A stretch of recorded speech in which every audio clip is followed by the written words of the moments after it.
Alors, je m'appelle Philippe Baudouin, je suis en charge du commissariat de l'exposition Phénomènes, les savants et les mystères de l'esprit, qui se tient au musée d'histoire de la médecine du 2 novembre jusqu'au 17 février 2024. On propose aux visiteurs une centaine de photographies réalisées entre le 19e et la fin du 20e siècle, consacrées à ce qu'on appelle aujourd'hui communément les phénomènes paranormaux.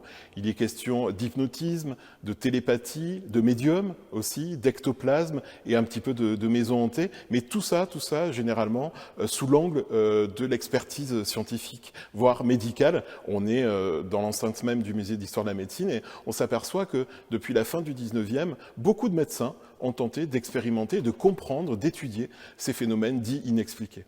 Les ectoplasmes, aujourd'hui, on connaît ce terme parce que le capitaine Haddock en parle dans Tintin.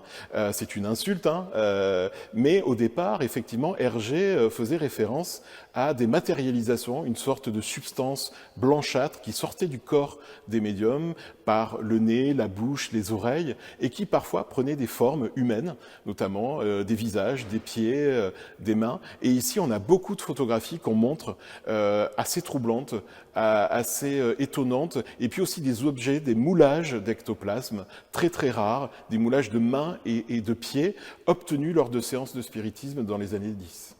Dans les années 50, on a un auteur qui est un ancien aviateur qui s'appelle John Williamson, qui va fabriquer des lunettes à voir l'aura. D'ailleurs, elles ressemblent à des lunettes d'aviateur, avec du cuir, entouré de cuir.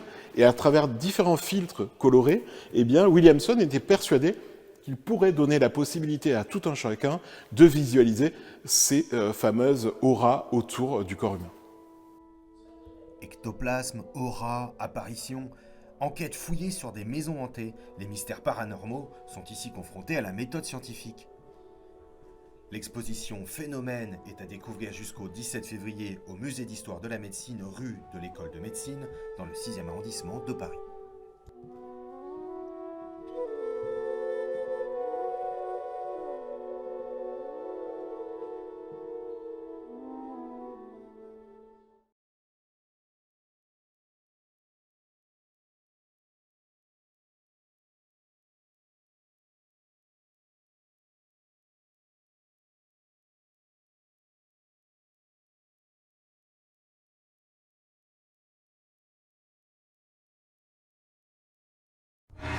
Fantômes, ectoplasme, communication avec l'au-delà, il y a près de 100 ans, des scientifiques réunis au sein de l'Institut métapsychique de Paris ont tenté d'analyser sérieusement ces phénomènes en créant des expériences dont les résultats allaient largement dépasser leurs attentes.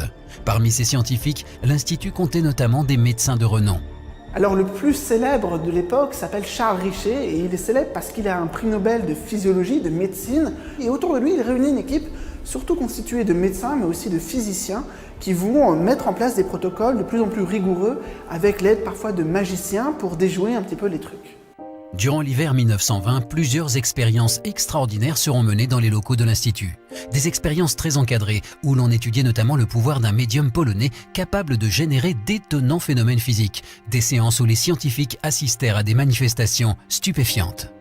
Si les phénomènes arrivent, ce qui n'arrive vraiment pas à chaque séance, on peut sentir une odeur d'ozone, comme c'était rapporté à l'époque, et puis certaines personnes vont se plaindre que quelque chose passe entre leurs jambes, qu'ils ont une sensation de contact.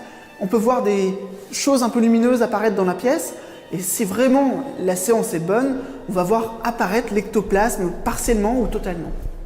Un ectoplasme, c'est une énergie mystérieuse capable de prendre des formes humaines ou animales. Pour les scientifiques de l'époque, l'idée était désormais d'obtenir une empreinte bien réelle de ces phénomènes émanant du médium.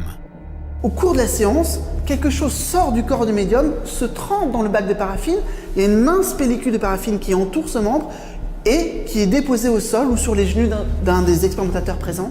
À ce moment-là, on rallume la lumière et on découvre cet objet qui ne devrait pas exister. Un objet pourtant bien concret, une sorte de gant de cire extrêmement fin. En coulant délicatement du plâtre dans ces gants, les scientifiques vont donc obtenir des moulages de mains ou de pieds dont la taille fait penser à celle d'un enfant de 10 ans. Ce qui étonne avec ces moulages, c'est que d'abord, il y a cet aspect un peu miniaturisé, on peut dire, des moulages d'enfants, mais qui en même temps ont des empreintes, ont de toutes les traces et les signes d'une main d'adulte. Les moulages issus des expériences de 1920 restent à ce jour quasi impossibles à reproduire dans les mêmes conditions que celles de l'époque.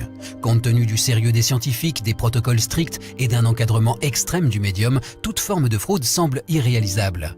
De plus, les empreintes relevées sur les mains de plâtre ne correspondaient ni à celles du médium, ni à celles des participants. Ces plâtres restent donc une véritable énigme aujourd'hui encore. Ces moulages sont des objets uniques dans le monde. C'est-à-dire ce qu'on a ici,